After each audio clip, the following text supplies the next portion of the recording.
I thought lying to my mom would be the worst thing I ever did. But what happened next? I ended up on international TV, exposed a family secret in front of hundreds, and left with $500,000. Let me take you back to the beginning. Hi, I'm Emily Carter, and this is the story of how one lie led to the biggest turning point in my life. I was born in Bordeaux, France, a charming city, full of light, laughter, and memories. But when I turned 8, everything changed. My dad got a new job in the US, and just like that, we moved across the world. At first, it was exciting. The city we moved to was huge, with glowing skyscrapers and endless malls. But inside, I felt like a tiny puzzle piece that didn't fit. My parents enrolled me in a fancy private school for international students. That's where I met Sophie Romano, a bold, wild-hearted girl from Italy. I was quiet and awkward. Sophie was loud and fearless.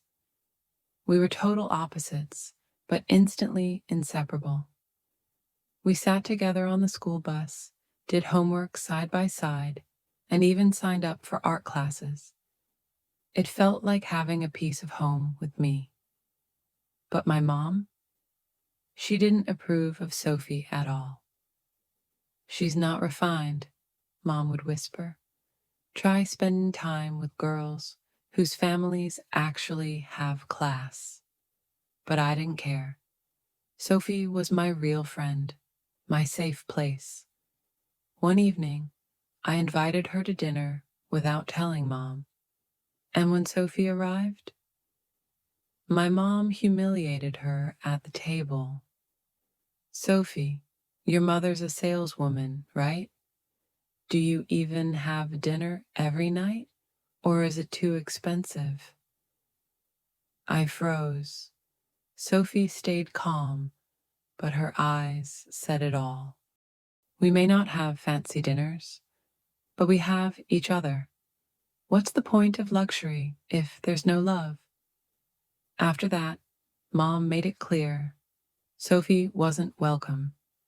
But Sophie whispered to me, "I won't leave you just because she's cruel. I love you for who you are." Then everything came crashing down. My dad lost his job, bills piled up, and Mom, she was more worried about what her friends would think than how we were surviving. I had to leave private school, and to protect her image, she moved us to another city, lying to everyone that Dad got transferred. I cried and begged to stay near Sophie, but Mom didn't care. Public school was brutal. Kids bullied me. One boy shoved gum in my hair and called me the sad little raccoon from France. I came home in tears, hoping Mom would listen. Instead, "You still find things weird here? After all this time in America? Grow up, Emily." I felt alone, totally unseen. Then one day, while digging through old stuff, I found my childhood sketchbook, the one from art class with Sophie. Inside was a miracle. Her mom's phone number. Heart racing, I grabbed my mom's phone and dialed. "Hello? Hi, it's Emily, Sophie's friend from school." "Emily? Oh my God, Sophie, it's her." When Sophie got on the phone, I nearly cried. "I missed you so much," I whispered. "You have no idea," she said. "Hey, my family's going to Europe for the summer. Come with us." A plan formed. I told my mom I got accepted into an elite overseas school program.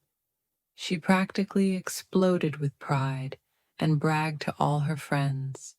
She even dropped me off at the airport with a smile. This is the first step to an Ivy League, honey, she said. She had no idea what I was really up to. In Europe, Sophie and I shared late night laughs and old memories, but something felt different, colder. She kept whispering to her mom when I entered the room. One night after dinner, she said, "I was actually kind of happy when your family lost money." I blinked. What? I mean, your mom was such a witch. Watching her fall was satisfying. I was stunned. That was my family. That was me. I thought you loved me. Sophie changed the subject, but the damage was done. Then came the big day, the art competition. $500,000 was the prize. We both had signed up, but Sophie hadn't told me. You're entering too? I asked. Why wouldn't I? It's a competition. May the best girl win. As we stepped on stage, cameras surrounded us. Then I saw it. The event was being streamed live on international TV. Panic hit me like a truck.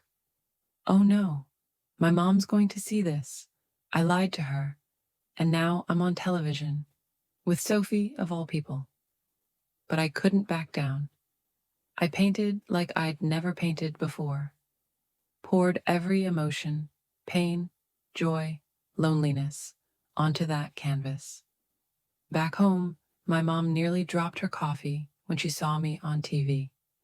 Pierre, she yelled. Emily lied. She's not in a school program. She's with that girl. They booked the next flight out. On the final day, the results were announced. Second place goes to Sophie Romano. Sophie looked smug.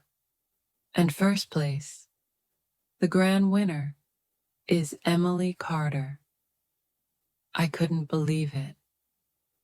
I stepped up to the mic, heart racing, then chaos. My mom stormed in, yelling across the room. How could you lie to me? And with her? But then Sophie snapped. Oh, please. This woman burned the notebook with my number, called my house, threatened my mom with immigration. She hated me for years. Gasps. My mom tried to deny it, but Sophie wasn't done. You bullied me when I was a kid.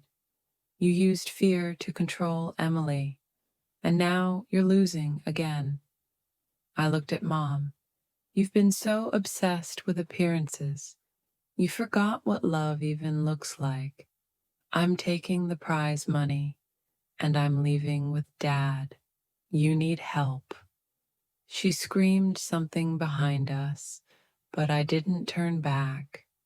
Sometimes losing control is the best thing that can happen to you. Because once I stopped living for her approval, I finally started living for myself. If you've ever had to fight for your own voice, this story was for you. Don't forget to like, subscribe, and share it with someone who needs the courage to walk away from control. More stories like this are coming. Stay tuned.